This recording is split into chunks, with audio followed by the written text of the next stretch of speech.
Pour certaines personnes, se trouver face à un public et prendre la parole se révèle difficile, voire impossible. C'est un combat à la limite. Par contre, d'autres y parviennent, allant jusqu'à glaner des trophées grâce à la maîtrise de la parole. Ce week-end, la première édition du Colisée de l'éloquence, un concours d'oratoire à l'initiative de Morley Consulting, s'est soldé par la victoire d'un gladiateur de la parole, revivant ces moments dans un récit de Konena Norgo. Ce sentiment si palpitant, jouissif et anacréontique. Mon voisin a le doctorat et qu'il a enseigné à l'université. Avec aisance, confiance et maîtrise de la scène, le gladiateur de la parole ou encore appelé le maître des mots a su tirer son épingle du jeu. Eymar Tano remporte ainsi le prix du Colisée de l'éloquence. Face à une adversaire qui n'a pas démérité, il a fait montre de son intellect à la suite d'une formation intense et concluante au cabinet Morley Consulting, initiateur de ce concours. Je remercie le cabinet Morley Consulting qui nous donne la possibilité de faire montre de notre intellect. La prise de parole en public, c'est tout un art, mais un art qui demande à être poli.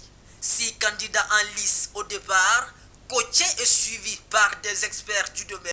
Avant de prendre position sur la scène de combat des mots, le Colisée de l'éloquence. Nous sommes partis de cet espace antique qu'est le Colisée, où les gladiateurs et les Amazones se retrouvaient pour se confronter les uns aux autres à coups de fer. Ici, ce n'est pas du fer, c'est des mots. Et c'est ce même environnement de combat que nous avons mis dans le concours pour faire comprendre aux jeunes que c'est un combat de tous les jours, de pouvoir dire ce qu'on pense, ce qu'on veut. Et quand on y arrive, on ne peut être que le maître des mots.